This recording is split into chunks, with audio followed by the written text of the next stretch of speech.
All right, welcome to another edition of Inside Leadership. Today, we are honored to have Marc King, who is the president of Keller Williams Realty International, with us today. Marc, tell us a little bit about yourself and maybe a minute or two about how you ended up landing in this role.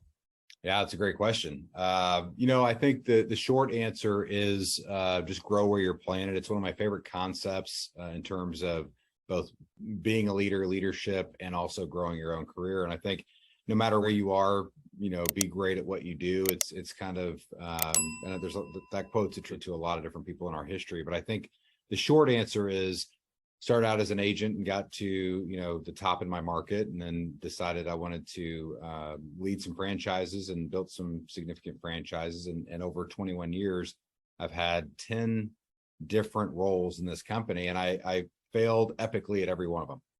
And so that's how you get promoted around here is I always fail in the name of growth and excitement and exuberance, but you have to fail your way forward. And I'm lucky to be a part of an organization that rewards that.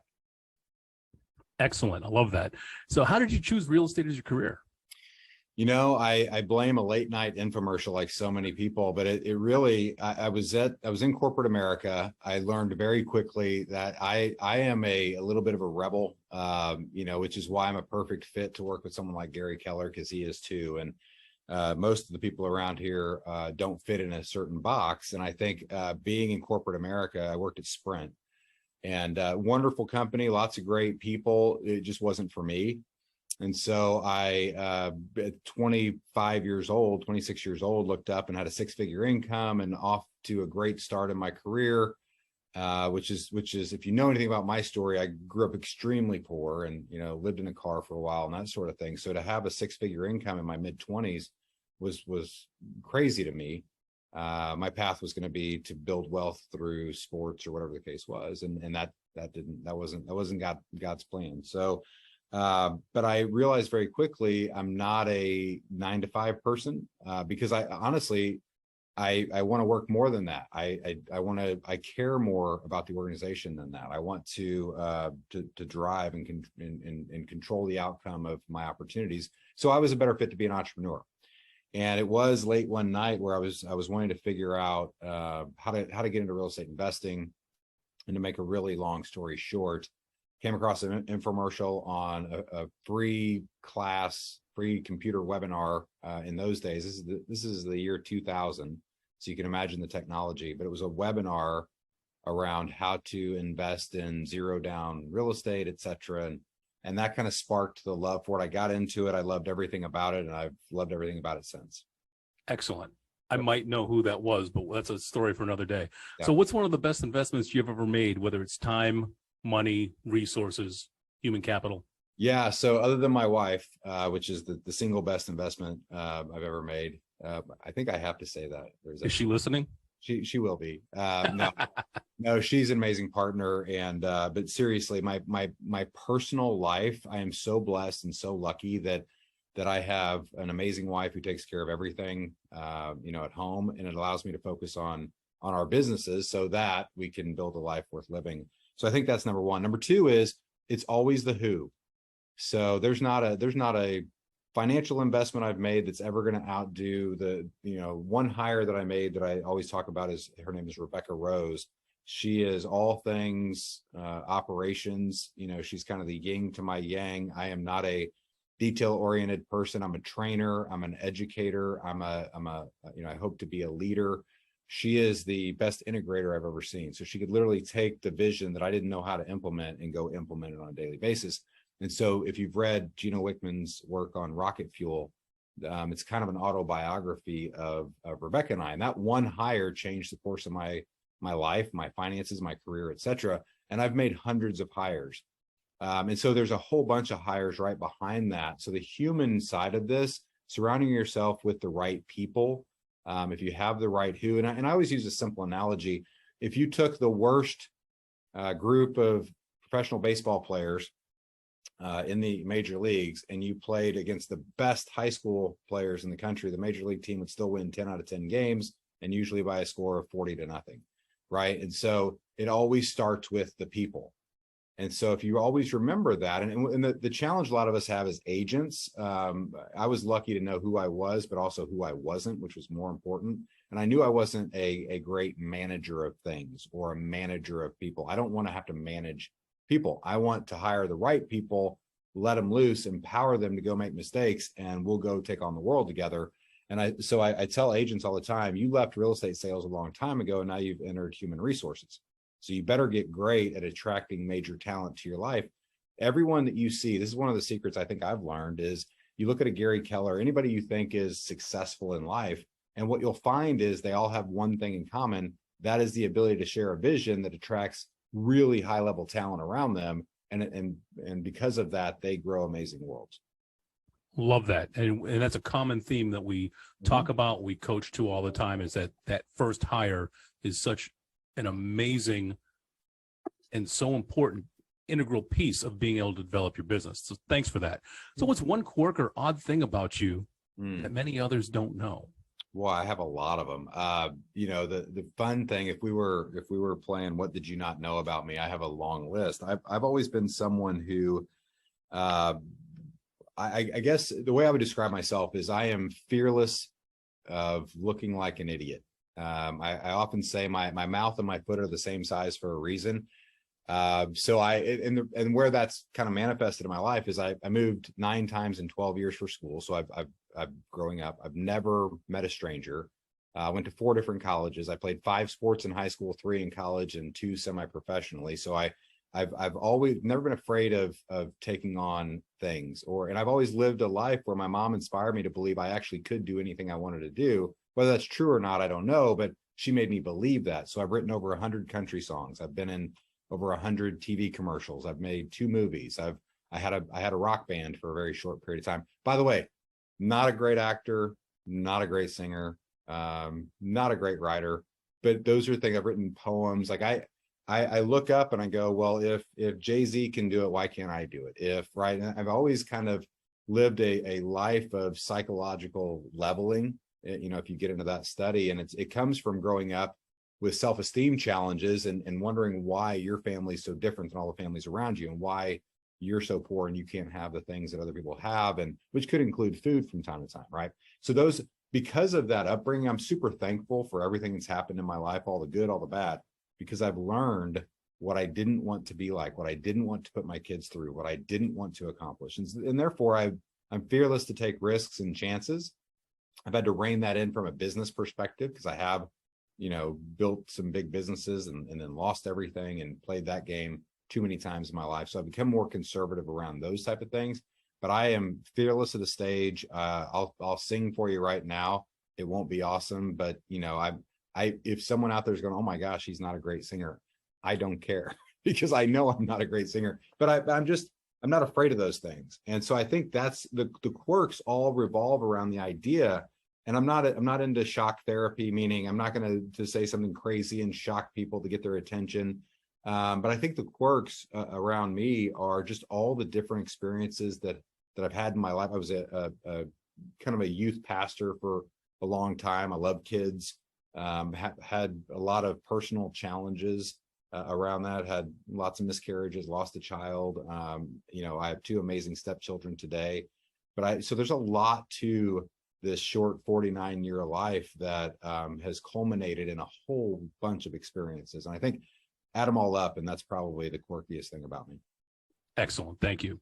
So what habit do you have that most positively affects your mindset and your life?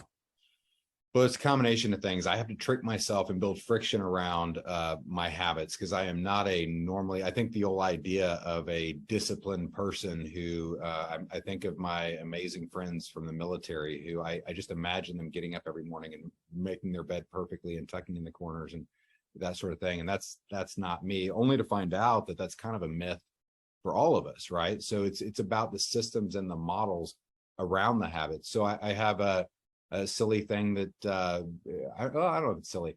Diana Kokoska and I were talking about this probably 15 years ago, and she was just starting to run our coaching company at the time. And we both put in our daily calendars. At the time, I was using handwritten at a glance calendar, and I wrote in every day what are you going to do today to affect the most important people in your life? And that happened at 6:20 every single morning, because that was how I wanted to start my day. At 6:20 in the evening, I would write the same thing that said, what did you do to impact the most important people in your life? And of course, with the digital changes over the last 15 years, if you look at my calendar today, it's still on here. So you'll see let's see if I can scroll in on that. But the last thing on my calendar is still there. And it, you lose sight of it for a while, but then it just kind of constantly keeps you centered. But that's one of probably 100 systems I have in my life that keep me on track with habits. Again, I have great accountability partners around me. If it's a business side, my 411 with Gary Keller, that's a really important one. My wife and I have, some pretty specific dietary restrictions or conversations. We don't drink much. If we do, it's a glass of wine kind of thing.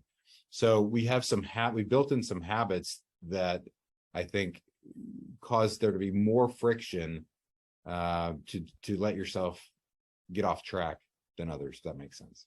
Love that. Quick question on your end of day at 6:20 when you recap. Does that act as a bookend or a point of closure for you that allows you to shut off the work mode and go right back into family mode? Yeah, I think I would love to tell you that, and this is why I need my wife on all of these interviews, so she'll have a little buzzer that she can buzz when I'm stretching the truth. But you'll find I'm extremely transparent. It's just the easiest way to be. And I in this role, this is a season in our life. We've had the conversations with our 15-year-old. She's in her high school years right now. We've had the conversation with our friends and family around vacations and holidays and that sort of thing. And while I love and believe in a balanced life, there's so much work to do, and there's so many people depending on this company that we're out of balance in the moment. And you're supposed to be. That's the other myth from Gary's One Thing book, is there's no such thing as a counterbalanced life. But again, we have to build in habits. So there is no bookend currently to answer your question. There's things that happen till 11:30 last night that require attention, and it's 200,000 families depending on us. There are 825 offices and 2,400 locations. There are, there's just a lot going on in this season. Now, I will say that I build in I have to build my personal calendar first. So my vacation at the end of this year, I will have the phone turned off, and it'll be all about that vacation.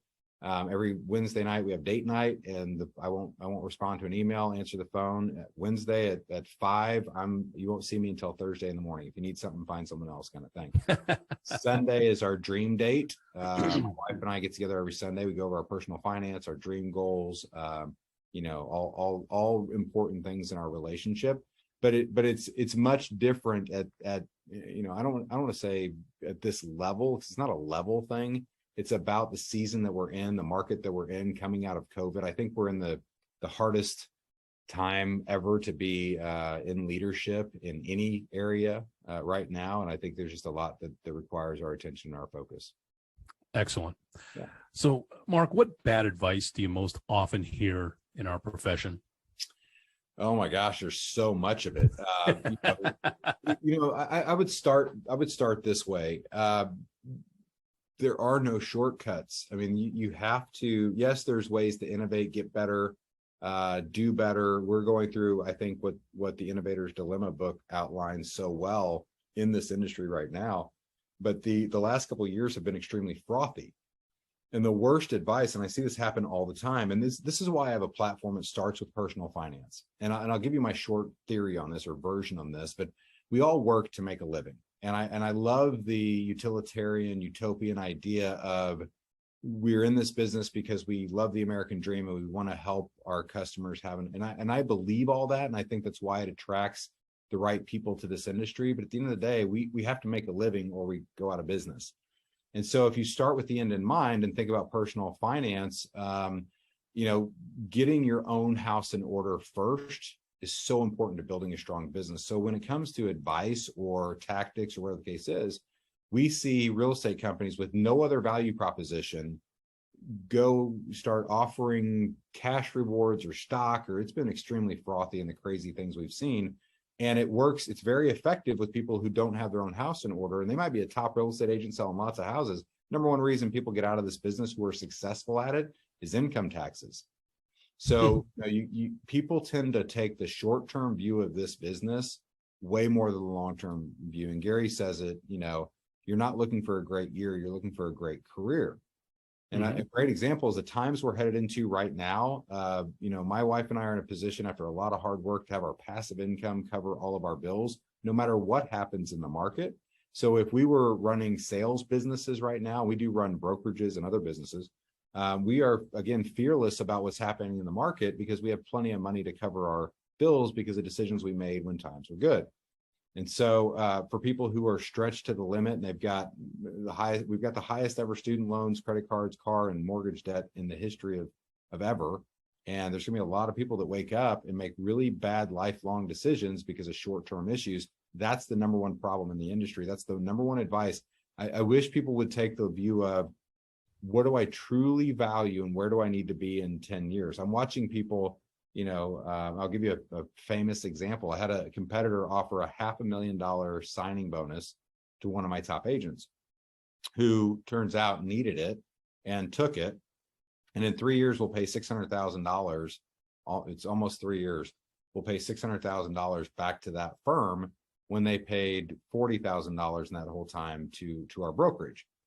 And so now they're in a situation where they're kind of stuck and they're gonna have to continue to pay $200,000 a year to be in business with that company. And when asked, they really don't see the same value as they had at the former brokerage. So it's a great example of making a short-term decision that had long-term impact. So I think that all the advice around that, it's kind of the, and I tend to gin up a lot of energy around this, but it's kind of like the Bitcoin catnip cryptocurrency of real estate right now. And there are some fundamentals. I'm going to sound like I'm really old and old school. There's some fundamentals in this business, like building a database and communicating with it in a systematic way and 201, right, Mark? 201 club. That's where we're going. So anyway, but that's, I could go on all day about bad advice. I think the other thing that's happened which is unique in the last 10 years, and we're an example of this right now. There's a guru on every channel. And, I have, very famously, I look at people like Gary Keller, who's truly been a visionary, literally written the books on this industry. There's more quotes in this industry-wide by Gary Keller and Keller Williams than there are all the other competitors combined. And that's awesome. We're a training company, and so I'm going to tend to listen to someone like Gary Keller before I listen to the latest YouTube sensation guru on all things real estate. And I think that's I think there's a lot of really good advice out there right now, and there's a lot of really crummy advice. Excellent. And last question for you, Mark. What book or books do you most often recommend and why? Well, I'm always going to start with our core foundational Millionaire Real Estate Agent. It's applicable to any business. It's as true today as the year it came out. I like Millionaire Real Estate Investor. I mean, all the books, and this is not, by the way, I don't get paid to sell Keller Williams books. But I do think there's a ton of mindset leadership embedded in them. If we go outside of that, I'm a huge Simon Sinek fan. Infinite Game might be my favorite book of all time. Leaders Eat Last is right up there. Start with Why is right up there. So anything Simon Sinek. I'm a huge fan of John Maxwell and everything leadership. And I think he's put out 100 books by now, and I believe I've read every one of them. But I'm big on personal finance books. If you want to, I've now in a position where I've met a few authors, and Liz Wiseman, who wrote Multipliers, is, I think, one of the best books of all time. I think I got to interview Gino Wickman and Rocket Fuel, an amazing book. It depends on which area. I've read probably 100 personal finance books. I love, I used to read Napoleon Hill's Think and Grow Rich once a quarter. Stop Acting Rich. Anything Dr. Thomas Stanley, I think, is really important. I'm a big fan of every major guru personal finance, and I would include Tony Robbins in that. I'd include David Bach in that. Obviously, Dave Ramsey, Robert Kiyosaki. I've studied every personal finance guru. Morgan Housel has a great book out. But if there was one book I would read today, which is it's the worst reading book of all time. In fact, I've fallen asleep about 10 times reading it, just to be clear. But I would reread the work on Innovator's Dilemma, and I would understand what's happening, what happened in the travel industry, what didn't happen in the legal industry, what happened in the the media streaming industry, all of those things that are impacting the real estate business. If you want to be an expert at real estate, that book will help you understand how you win going forward. And I think so. I could give you 100 books, but I would start with that one. It depends on what area of your life. And I would always recommend best book I've ever read to center myself is my Bible. And so, whatever faith you are or are not, if there's a book that goes along with it, I tend to start and center from that book. Excellent.